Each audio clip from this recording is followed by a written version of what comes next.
Go yard. I got so much money.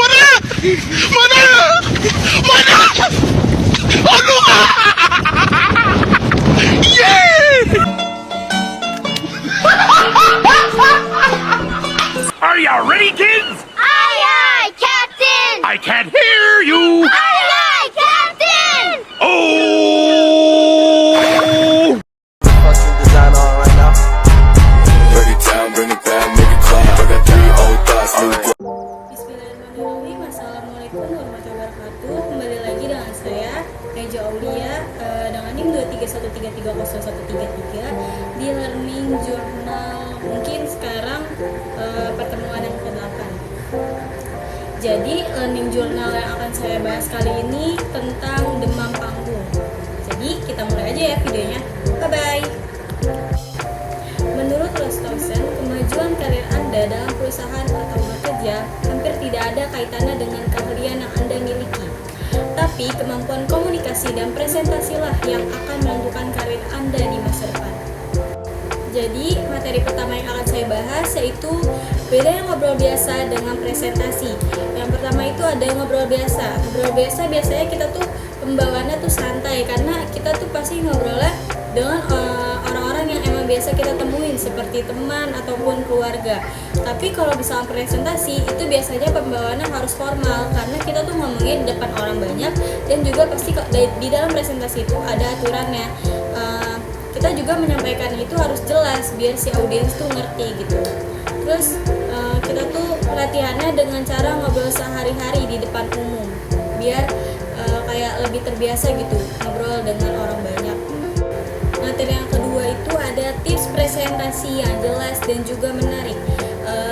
Jadi saya ada 6 tips biar presentasi itu jelas dan juga menarik. Yang pertama, kita tuh harus paham materi, kuasai topik yang akan kita bahas. Yang kedua, tujuan jelas dengan cara kita tuh harus memberi info, mengajak atau juga menginspirasi para audiens. Dan yang ketiga itu kenali audiens, sesuaikan bahasa dan contoh dengan latar belakang. Kita tuh harus tahu intinya latar belakang mereka tuh kayak gimana gitu kan. Terus juga ada sederhana dan jelas. Kita tuh ngejelasinnya jangan bertele-tele gitu, langsung ke intinya aja. Dan yang kelima itu minimalkan gangguan. Kayak suaranya tuh harus jelas dan juga slide PowerPoint-nya itu harus rapi dan hindari juga grogi. Dan yang keenam ada target tercapai. Pastikan si audiens itu paham apa yang kita bahas dan juga tertarik gitu sama apa yang kita bahas. Materi yang ketiga itu jenis-jenis bicara di depan umum. Yang pertama dadakan atau impromptu. Biasanya itu dia tanpa persiapan tapi dia emang udah biasa dilatih gitu. Dan yang kedua itu ada presentasi, sudah direncanakan, sudah ada PowerPoint juga dan juga biasanya menggunakan alat bantu. Dan yang ketiga itu ada moderator. Biasanya moderator itu memoderatorkan diskusi agar diskusi itu suasananya menjadi nyaman. Dan yang keempat itu ada MC. Biasanya MC itu membaca sesuai rundown yang telah ditentukan. Dan yang kelima ada wawancara. Biasanya si wawancara ini tuh harus netral dan juga narasumbernya jawab dengan singkat dan juga harus jelas. Materi yang keempat itu ada ciri presentasi yang bagus. Yang pertama, persiapan yang matang. Biasanya kita tuh harus menentukan topik, waktu, dan juga tempat. Yang kedua itu ada pakai alat bantu seperti PowerPoint dan juga video.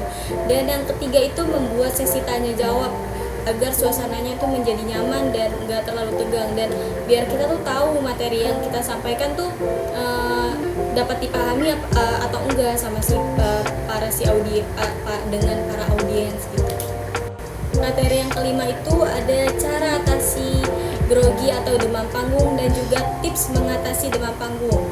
Biasanya nih ya, demam panggung tuh ada tanda-tandanya. Yang pertama, napas saya itu biasanya pendek dan juga tangannya gemetar dan suaranya itu biasanya enggak stabil. Dan yang kedua, biasanya takut salah atau misalkan di tengah-tengah materi biasanya dia lupa gitu. Terus gimana sih cara ngatasinnya?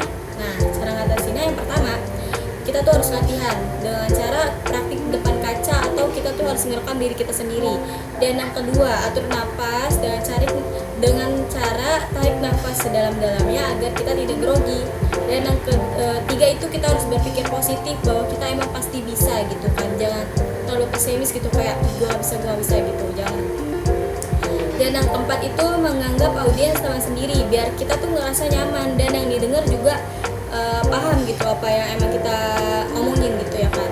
Terus yang terakhir itu datang lebih awal untuk menyiapkan diri kita biar kita juga jadi tenang gitu kalau misalkan emang udah kayak siap menyiapkan diri lebih awal gitu ya. Jadi itu saja materi yang telah saya sampaikan, kurang lebihnya mohon maaf bila ada kesalahan. Semoga dapat dipahami dengan baik dan juga bermanfaat. Wabillahi taufiq wal hidayah. Wassalamualaikum warahmatullahi wabarakatuh.